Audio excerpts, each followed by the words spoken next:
Halo teman-teman, kembali berjumpa dengan saya di sini. Kali ini video yang ingin saya buat adalah untuk menjelaskan tugas yang telah saya buat dalam Lokakarya Pendidikan Profesi Guru, Pendidikan Agama Kristen tahun 2021. Untuk tugas 5, yaitu tentang evaluasi penilaian asesmen kompetensi minimum atau disingkat dengan AKM dan survei karakter. Di sini ada tulisan selamat tinggal ujian nasional dan selamat datang asesmen nasional. Sebelumnya bernama ujian nasional. Kemudian pada tahun 2021 berubah menjadi asesmen nasional atau disingkat dengan AN. Penggagasnya adalah Menteri Pendidikan dan Kebudayaan Bapak Nadiem Makarim saat ini. Kemudian dasar untuk merubah istilah dari ujian nasional menjadi asesmen nasional ini, yaitu yang pertama Permendikbud Ristekdikti nomor 17 tahun 2021 tentang asesmen nasional. Dan yang kedua Peraturan Kepala Badan Standar Kurikulum dan Asesmen Pendidikan Kementerian Pendidikan, Kebudayaan, Riset, dan Teknologi nomor 30 tahun 2021 tentang prosedur operasional standar penyelenggaraan asesmen nasional tahun 2021. Info tentang asesmen nasional bisa kita peroleh dari link berikut. Oke, kemudian setelah kita mengakses link yang sudah saya sampaikan di bagian depan tadi, layarnya akan muncul seperti ini. Asesmen kompetensi minimum. Yang pertama ada asesmen nasional, kemudian ada contoh soal, ayo coba AKM, dan AKM kelas. Untuk asesmen nasional ini berisi tentang apa itu AKM, kemudian yang kedua, video sosialisasi, yang ketiga, file-file AKM. Kemudian di dalam contoh soal ini berisi tentang contoh soal tiap level dan kelas, yaitu ada 6 level. Kemudian kalau peserta didik mau mencoba, boleh untuk melakukan uji coba soal AKM secara mandiri. Kemudian di AKM kelas, diagnosa hasil belajar siswa melalui AKM di kelas. Untuk diagnosa hasil belajar siswa melalui AKM di kelas, itu ada aplikasinya yang bisa kita download di handphone dan juga laptop. Nah, pada waktu kita sudah download aplikasinya, akan muncul layarnya seperti ini. Tinggal kita mau memilih mode yang kita inginkan. Apakah kita mau memilih mode simulasi, atau mode AKM kelas, atau juga mode survei. Kemudian sekilas tentang asesmen nasional. Ada 3 yang mau disampaikan di sini. Yang pertama adalah subjek, kemudian jenis penelitian, yang ketiga untuk mengukur capaian. Subjeknya di sini adalah peserta didik dari kelas 5, kelas 8, dan juga kelas 11. Nah, jenis penilaiannya yaitu AKM, literasi, dan numerasi untuk mengukur capaian hasil belajar kognitif dari peserta didik. Kemudian yang kedua, jenis penilaiannya yaitu survei karakter untuk mengukur capaian hasil belajar sosial emosional dari peserta didik. Kemudian di sini subjeknya guru dan kepala sekolah, yaitu jenis penilaiannya dengan melakukan survei lingkungan belajar, tujuannya untuk mengukur karakteristik input dan proses pembelajaran. Kemudian di sini apa yang mau diukur? Yang pertama adalah asesmen kompetensi minimum. Asesmen kompetensi minimum ini yang pertama yaitu literasi membaca, adalah kemampuan peserta didik untuk memahami, menggunakan, mengevaluasi, merefleksikan berbagai jenis teks untuk menyelesaikan masalah dan mengembangkan kapasitas individu sebagai warga Indonesia dan warga dunia agar dapat berkontribusi secara produktif di masyarakat. Kemudian numerasi, kemampuan dari peserta didik dalam hal berpikir, menggunakan konsep, prosedur, fakta, dan alat matematika untuk menyelesaikan masalah sehari-hari pada berbagai jenis konteks yang relevan untuk individu sebagai warga negara Indonesia dan dunia. Kemudian yang kedua adalah survei karakter. Survei pengukuran ini merupakan pengukuran terhadap sikap, kebiasaan, dan nilai berdasarkan 6 aspek profil pelajar Pancasila. Profil pelajar Pancasila diantaranya yang pertama, sikap beriman, bertakwa, berakhlak mulia. Yang kedua, bernalar kritis. Yang ketiga, mandiri. Yang keempat, kreatif. Yang kelima, bergotong royong. Dan yang keenam, berkebinekaan global. Kemudian, survei lingkungan pelajar. Iklim belajar dan iklim satuan pendidikan. Iklim keamanan di sekolah, keamanan dan well-being siswa, sikap dan keyakinan guru, kebijakan dan program sekolah. Kemudian iklim kebinekaan sekolah, praktik multikultural di kelas, sikap dan keyakinan guru atau kepala sekolah, kebijakan dan program sekolah.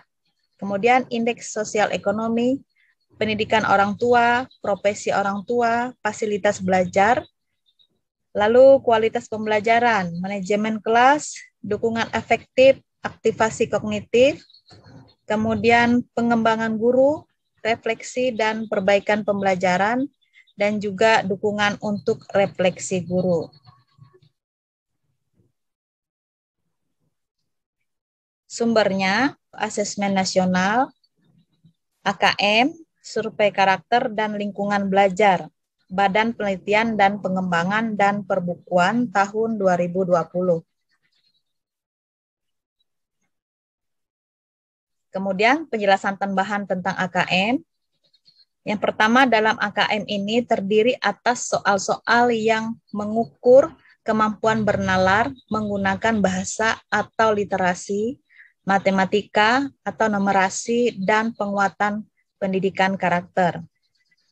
Kemudian bentuk soal AKM akan diperkenalkan kepada siswa yang mengikuti simulasi asesmen nasional pada tahun 2021.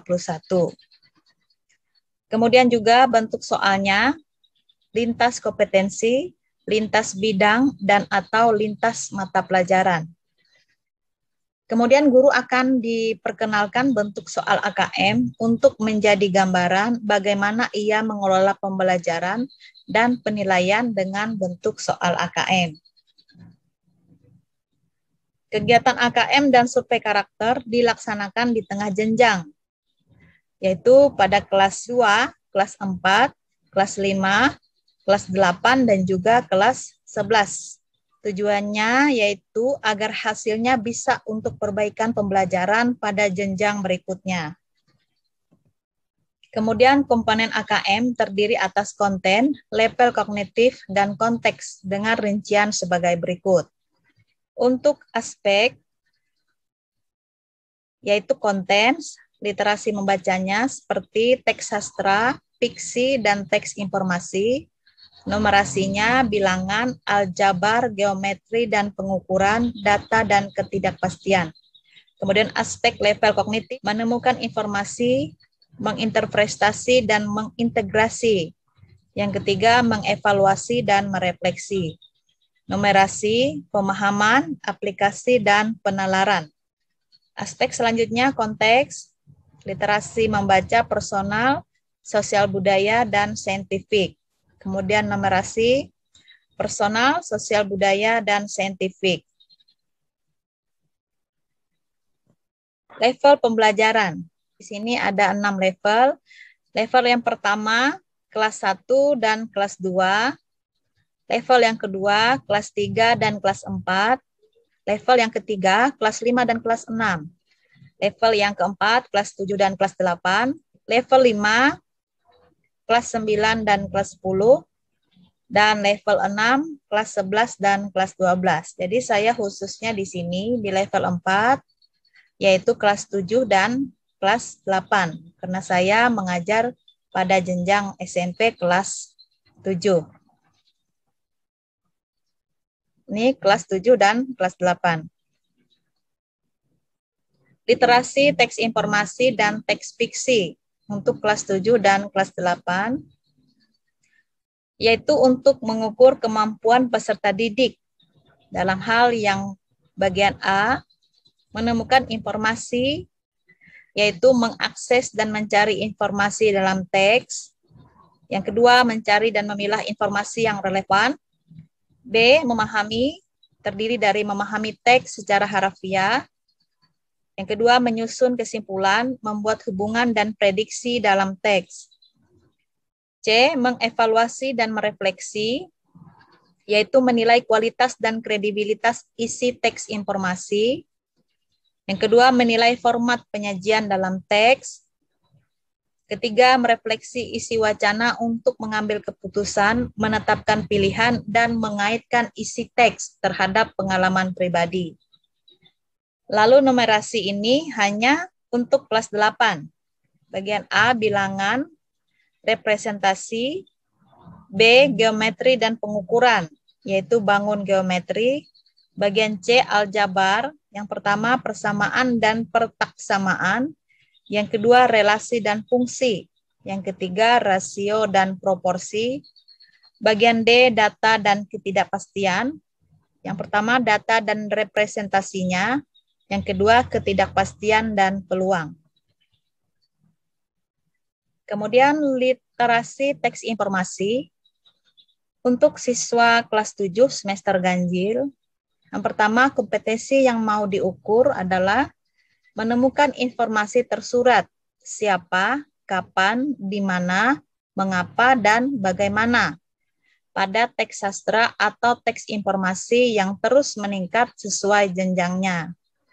Ini teks informasinya yang saya ambil dari Kompas. Nah, kemudian berdasarkan teks yang sudah ada ini, peserta didik diminta untuk menjawab pertanyaan berikut. Ibu Senah digugat oleh Yusriadi yang tidak lain adalah anak kandungnya sendiri disebabkan oleh A, kecewa dengan ibunya karena tidak mau tinggal sendiri. B, ibunya ikut campur urusan rumah tangga mereka. C, ibunya tidak melibatkan dia saat menjual kebun milik almarhum ayahnya. D, adiknya perempuan sombong. Lalu yang kedua, kompetensi yang mau diukur adalah mengidentifikasi kata kunci yang efektif untuk menemukan sumber informasi yang relevan pada teks sastra atau teks informasi yang terus meningkat sesuai jenjangnya. Ini saya ambil dari liputan 6. Teksnya adalah tentang Nelson Mandela.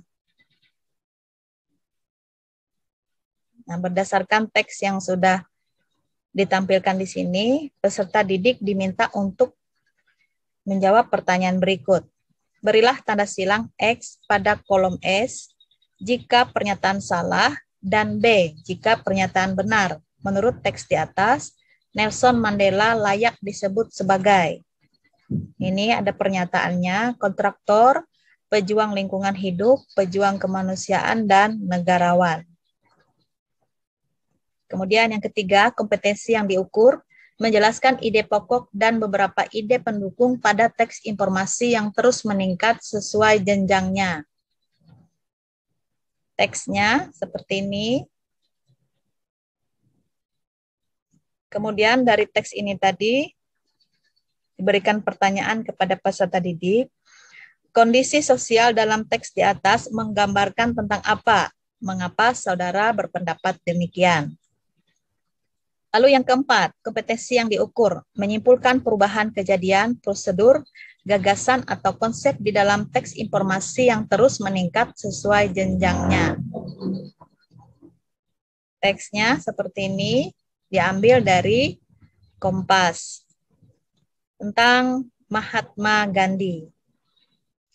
Lalu pertanyaannya, berdasarkan teks tersebut, apa saja keistimewaan yang dapat diteladani dari tokoh Mahatma Gandhi? Yang kelima, kompetensi yang diukur, merefleksi isi wacana untuk pengambilan keputusan, menetapkan pilihan, dan mengaitkan isi teks terhadap pengalaman pribadi.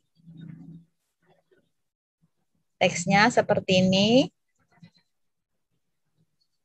Lalu muncul pertanyaannya berdasarkan teks yang sudah ada di atas. Refleksikan teks di atas, seandainya saudara berada pada pihak Rendra, keputusan apa yang harus saudara ambil atau yang diprioritaskan? Mengapa saudara berpendapat demikian?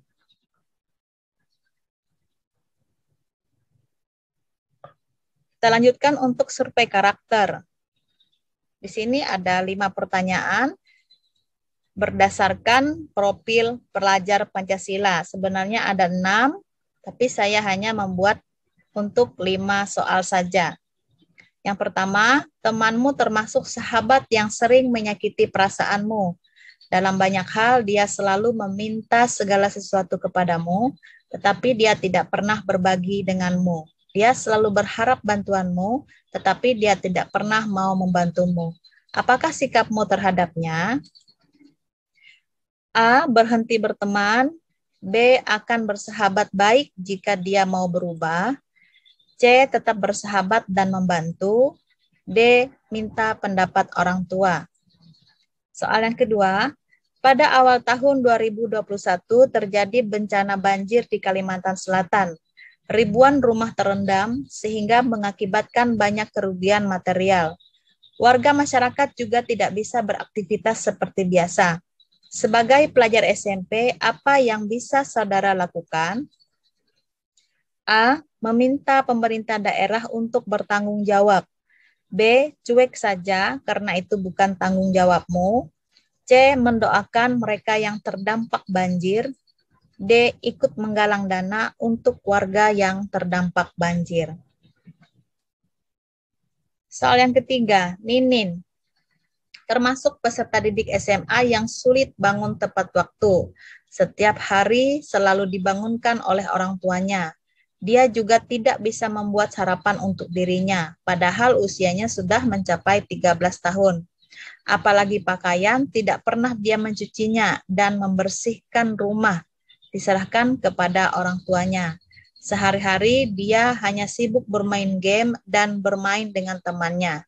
Sosok Ninin tersebut menggambarkan karakter A. Anak yang dikasihi dan disayangi orang tua. B. Tidak mandiri. C. Tidak tahu malu. D. Generasi muda yang mandiri. Soal yang keempat, guru biologi menyediakan barang-barang bekas lalu meminta peserta didik untuk membuat sesuatu dari barang tersebut sesuai dengan kemampuan mereka. Hampir semua peserta didik bingung mau membuat apa. Namun berbeda dengan Lesmana. Dia bergegas mengambil beberapa gelas plastik yang disediakan oleh gurunya, kemudian dia jadikan gelas tersebut menjadi hiasan bunga yang indah. Lesmana menggambarkan karakter peserta didik yang A. Rajin, B. Kreatif, C. Pribadi energi, D. Layak menjadi calon pemimpin. Untuk soal yang kelima, pasca banjir di Kota Banjarmasin awal tahun 2021, kebersihan kota terganggu. Sampah berserakan di mana-mana. Untuk mengatasi kondisi tersebut, Ketua RT tempat tinggalmu mengundang warga masyarakat untuk bergotong royong membersihkan. Apa yang harus kamu lakukan sebagai seorang pelajar ketika menyaksikan kejadian tersebut? A. Itu bukan tugas saya sebagai pelajar. B. Ikut mendukung dengan cara memotong kegiatan mereka. C. Ikut membersihkan sampah. D. Ikut mendukung dengan menyurati pemerintah daerah untuk bertanggung jawab. Demikian yang bisa saya sampaikan untuk evaluasi pembelajaran, asesmen kompetensi minimum atau AKM, dan survei karakter. Semoga apa yang saya sampaikan bermanfaat. Terima kasih.